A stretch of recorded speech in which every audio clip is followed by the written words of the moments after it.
Hi everyone. I've always represented the common American man and woman as a member of the House of Representatives, which is why I've always been despised in Washington, D.C. and just never fit in. Americans are used by the political industrial complex of both political parties, election cycle after election cycle, in order to elect whichever side can convince Americans to hate the other side more. And the results are always the same. No matter which way the political pendulum swings, Republican or Democrat, nothing ever gets better for the common American man or woman. The debt goes higher, corporate and global interests remain Washington's sweethearts, American jobs continue to be replaced, whether it's by illegal labor or legal labor by visas or just shipped overseas. Small businesses continue to be swallowed by big corporations. Americans' hard-earned tax dollars always fund foreign wars, foreign aid, and foreign interest, and the spending power of the dollar continues to decline. The average American family can no longer survive on a single breadwinner's income, as both parents have to work in order to simply survive. And today, many in my children's generation feel hopeless for their future and don't think they will ever realize the American dream. And that breaks my heart. I ran for Congress in 2020 and have fought every single day believing that Make America Great Again meant America first. I have one of the most conservative voting records in Congress, defending the First Amendment, Second Amendment, unborn babies because I believe God creates life at conception and I love to fight for the little guy. Strong, safe borders, I have fought hard for that. I've fought against COVID tyrannical insanity and mandated mass vaccinations, and I've never voted to fund foreign wars with your hard-earned tax dollars. However, with almost 1 year into our majority, the legislature has been mostly sidelined. We endured an 8-week shutdown, wrongly resulting in the House not working for the entire time, and we are entering campaign season, which means all courage leaves and only safe campaign re-election mode is turned on in the House of Representatives. During the longest shutdown in our nation's history, I raged against my own speaker and my own party for refusing to proactively work diligently to pass a plan to save Americans' health care and protect Americans from outrageous, overpriced, and unaffordable health insurance policies. The House should have been in session working every day to fix this disaster. But instead, America was force-fed disgusting political drama once again from both sides of the aisle on television every single day. My bills, which reflect many of President Trump's executive orders, like calling for a new census counting Americans only to draw new districts, making English the official language of the U.S., making it a felony to medically trans a minor, and other bills like eliminating capital gains taxes on the sale of your primary home and eliminating H-1B visas they all sit collecting dust. That's how it is for most members of Congress bills. The Speaker never brings them to the floor for a vote.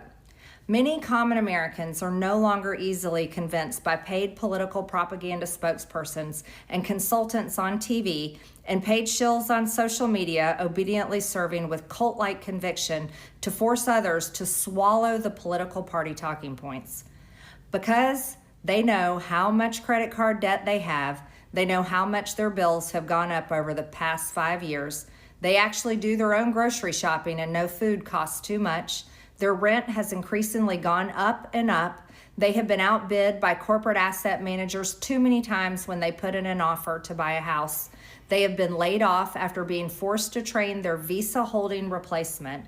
The college degree they were told to earn only left them in debt with no big 6-figure salary. They see more homeless people than ever on their own community streets. They can't afford health insurance or practically any insurance, and they just aren't stupid. These are the people I represent and love because that is who all of my family and friends are, common Americans. I have been blessed to represent the 14th District of Georgia for 5 years. The district is filled with some of the most wonderful, kind-hearted, God-fearing, patriotic, hardworking people you will ever meet. Good, regular, common Americans.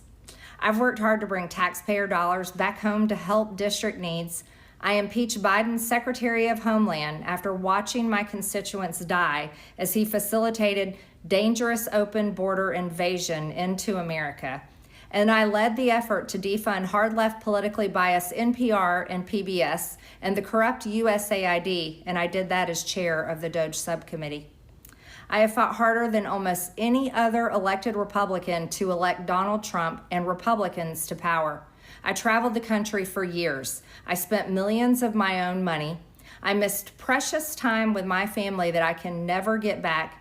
And I showed up in places like outside the New York courthouse in Collect Pond Park against a raging leftist mob as Trump faced Democrat lawfare. Meanwhile, most of the establishment Republicans who secretly hate him and who stabbed him in the back and never defended him against anything have all been welcomed in right after the election.